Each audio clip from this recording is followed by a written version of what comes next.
આદિવાસીઓની ગઈકાલ વિલોનો ઇતિહાસ તપાસતાં સન 525 સંગ .580 માં યવનોના હુમલાથી સિસોદિયા વંશનો રાજપૂત રાજા શિલાદિત્ય મરાયો અને વલભીપુરનો નાશ થયો ત્યારે ઈડર વિસ્તારમાં માંડલિક નામે ભીલ આદિવાસી રાજા રાજ કરતો હતો.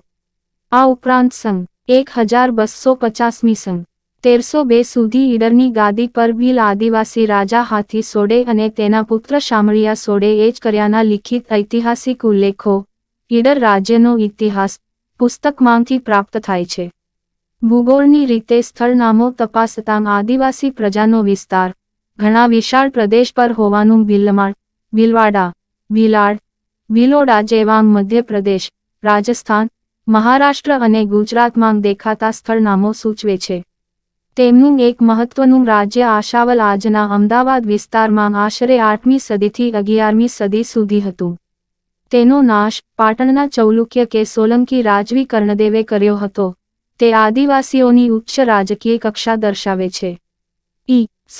1818મી 1920ના સમયખંડમાં અંગ્રેજોએ જંગલો પ્રાપ્ત કરવા ડાંગ પર આક્રમણો કર્યા પણ ડાંગી રાજાઓએ સફળતાપૂર્વક સામનો કર્યો. છેલ્લે વર્ષ 1942માં ડાંગી રાજાઓએ ડાંગના જંગલ અંગ્રેજોને લીઝમાં આપી સમાધાન કર્યું. ઈ.સ. 1857મી 1859ના વર્ષમાં મધ્ય ગુજરાતમાં રાપસિંહ નાયકના નેતૃત્વમાં 5000 આદિવાસીઓ અંગ્રેજો અને દેશી રાજાઓના અત્યાચારો સામે વીરતાપૂર્વક લડ્યા હતા. .7 નવેમ્બર 1913ના રોજ ગુરુ ગોવિંદ ગિરીની આગેવાની નીચે અંગ્રેજો અને દેશી રાજાઓ વિરુદ્ધ આરંભાયેલા સ્વાતંત્ર્ય સંગ્રામમાં માનગઢના પહાડ પર અંગ્રેજોની તોપો અને મશીનગનો સામે 1500 આદિવાસીઓ શહીદ થયા હતા. .7 માર્ચ 1922ના રોજ ક્રાંતિવીર મોતીલાલ તેજાવતના નેતૃત્વમાં અંગ્રેજો અને જાગીરદારો વિરુદ્ધ આરંભાયેલા એકી આંદોલન માં ઉત્તર ગુજરાતના પાલચિતરિયા ગામે 1200 આદિવાસીઓએ શહીદી વહોરી હતી. ખેડબ્રહ્મા, દાંતા અને રાજસ્થાનના કોટા ક્ષેત્રના આદિવાસીઓ રાજપૂતોમાં પ્રચલિત રાઠોડ, પરમાર, હોળંગી, સોલંકી જેવા ગોત્રો ધરાવે છે અને રાજપૂતોની માફક સ્થાનિક લોકો પર સત્તા ભોગવવાની પરંપરા દેશ આઝાદ થયો ત્યાં સુધી ચાલુ રહી છે. આ વિસ્તારના મામેર પટ્ટા અને પાનરવા પટ્ટાના આદિવાસી પ્રદેશમાં ભીલવા ઠાકોરોની જાગીરો નજીકના ભૂતકાળ સુધી ચાલુ રહી છે. .2 ના મહેતા નોંધે છે એ પ્રમાણે હિન્દુસ્તાનમાં સિંધુ નદીની સંસ્કૃતિના કાળ પછી આર્યોનું આગમન થયાની આપણી સદીના પૂર્વાર્ધની વિચારણા પ્રમાણાશ્ચિત ન હોવાથી છોડી દેવી જોઈએ. જેથી ભારતીય સંસ્કૃતિ એટલે આર્ય સંસ્કૃતિ એવું સમીકરણ પૂરતા પ્રમાણોના અભાવમાં માંડી નહીં શકાય. પટ પર અનેક હિન્દુ નગર રાજ્યો વિસ્તરેલા હતા. આમ આર્ય તત્વોના તાણાઓ અને આર્યેતર તત્વોના વાણાઓએ સમન્વયી ભારતીય સંસ્કૃતિનું પોત વણ્યું છે. અને આ ભારતીય સભ્યતા સંસ્કૃતિનું ભાતીગળરૂપ આર્યો અને અન્ય પ્રજાતિઓએ ભારત બહાર પણ પ્રસરાવ્યું છે.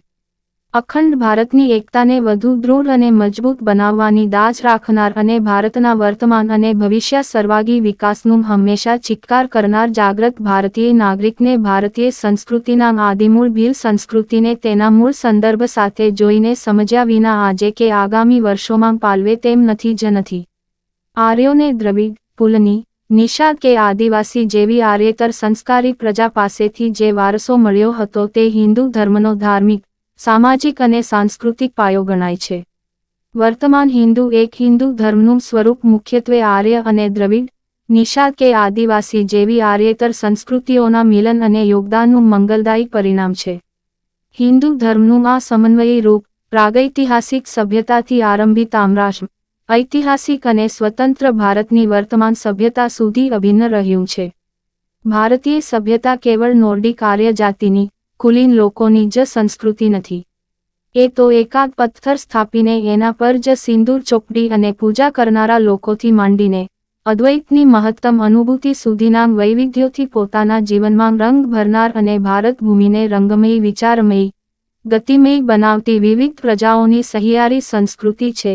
જ્ઞાન ગંગોત્રી ગ્રંથ શ્રેણી 22 ભારત દર્શન એક આદિયુગ પ્રવીણચંદ્રજી પરીખ .5 રામકૃષ્ણ વેદાંત મઠના સ્વામી શંકરાનંદ પોતાના પુસ્તક હિન્દુ સ્ટેટ્સ ઓફ સુમેરિયા માં નોંધે છે તે પ્રમાણે સમન્વયકારી ભારતીય સભ્યના વિકાસરૂપ યુક્રેટિસના